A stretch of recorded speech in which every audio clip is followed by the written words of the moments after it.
All right, Shalom and good morning, boys. Here. Well, it's been a long week, and I'm looking forward to the Sabbath. But, I was thinking, because I got like an hour-long drive, so I figured I'd do a couple of videos. But I was thinking, right? Do you know what it means to embellish something or someone? Look up the term, because, again, words have meaning. And when you look at how people talk about other people. Now, and I'll give you a perfect example, right? I got a good friend. He's been a friend for over 20 years now. Lloyd Martin, right? Now, Lloyd is a very ambitious man. Like we're true brothers from another mother. And even through the faith, even through the conversion, we've always remained good friends. And I'll tell you, brother, this brother Lloyd, he's a good brother. I love him dearly. He's a good friend. Ace Boone Coon, right? That's showing honor and respect to Lloyd. But what if I got on and I said, you know what, Lloyd, he's a good brother.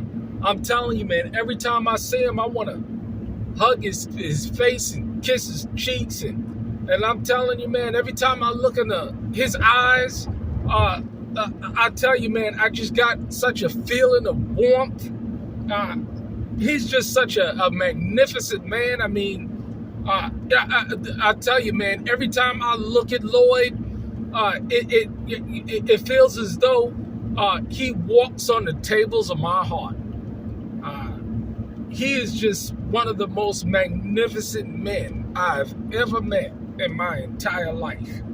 I tell you, man, tears literally run to my eyes. I mean, I can tell you one time where Lloyd picked me up from the airport. I saw him and the sun came down and the rays hit.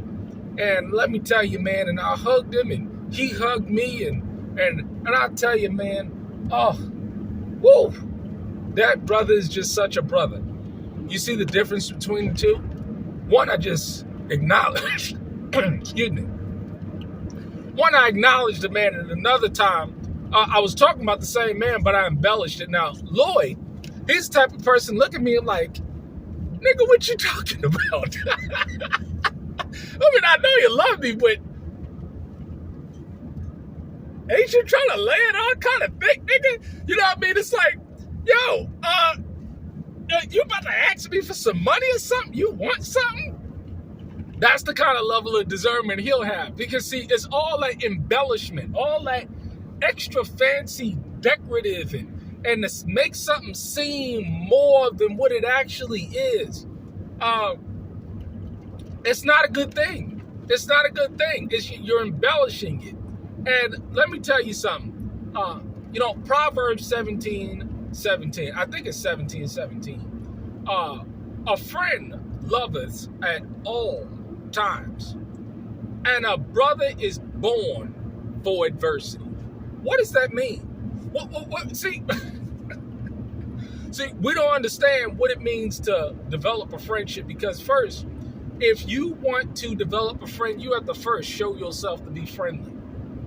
And I'm at the point in time in life where I can see all of these angles. I can see it all. You know why? Because I study and I know the word regarding these things when it comes to friendship, because friendship is a very intimate thing.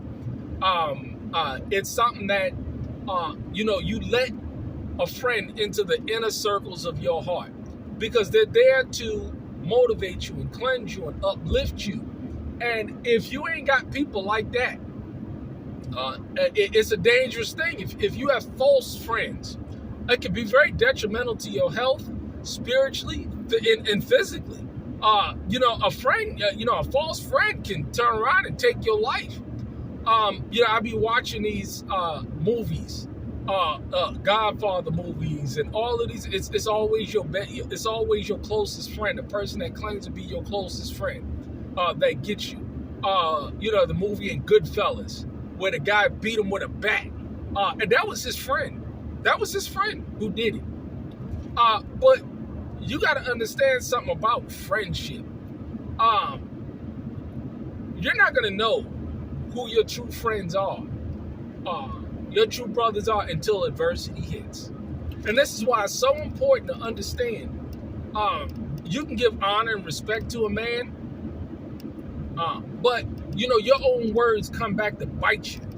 Because I'm telling you, man, when adversity hits, you find out exactly who is with you and who's against you. You find out exactly who the stage playing hypocrite is, and the person was there just for gain. And you know how you know people that are there for gain is when they embellish their words. When they talk about somebody, it's all this extra glitzery, gleamy, glamoury shit. And I'd be like, what's all that for? Why can't you just show the man honor? Why can't you just show the man? It's all this extra shit. And so when you see anybody doing that, you know that there's an alternate agenda there. You know that person is not operating from a true form of friendship, but from a perspective of gain. It's all about gaming, and it's all about stroking egos. That's what it's about. It ain't about true friendship and true love. And you can always understand something by looking at the results, especially if you called it months or years ago. Look at the results, and you can clearly see exactly what you were dealing with. But that's why it's so important to understand adversity. That's why it's so important to understand, these challenges of the heart. Because I'm telling you, man, thick or thin. Hey, man, a friend is going to be there for you, and they're going to work it out. They're going to work it out. But if one person is acting in the spirit of friendship and the other person is acting under a cloak of maliciousness, let me tell you, you're going to see the malicious party. I tell you, man, and it cuts deep. As we get older, we should be getting wiser. Because I'm telling you, man,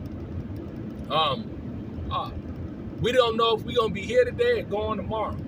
But that word is there for your edification, for your exhortation, for your understanding. To understand how men operate, how fake friends and how charlatans and people that broaden their phylactery, I'll tell you, it's all there. The wolf in sheep's clothing, it's all there. And if you study it, and if you remove that cloud that's in your judgment because of these feelings. See, the idea is that, these feelings overturn or overshadow that clear thing that you see in your eye. I'm telling you, I've been a victim of it myself. And I tell you, man, I'm through with them days. I just clearly call it like I see it. And I see it, and I'm telling you, it saved me so much from so much heartache and pain. Especially during the past couple of years, you see exactly who your friend is when it comes time to adversity. But I'm your friend, and I love you, and this, oh really? Oh really? And I sit back, and this is what I do. And then you watch when adversity hit, and you find out exactly where they are. I'll tell you, man, there's all these signs that are there that clearly show you exactly who you're dealing with. They'll tell you they're your friend privately, but won't say it publicly. I tell you, man, it's all these signs that are there, and this applies to anybody, whether male or female. You better not, especially in these times where men shall be lovers of themselves. They'll be boasters. They'll be deceivers. They'll betray one another. Are we not seeing this today? It was prophesied. And so if all these things were prophesied, we want to study these areas with regards to friendship, with regards to adversity in friendship, knowing the signs so that you can protect yourself and your soul and possibly even your life. Ain't nothing but wisdom. I tell you, you got to apply it. Remove your feelings and emotions. I see folk embellishing. I tell you, man, I'll be like, look at it, look at it, look at it, look at it, look at it, look at that.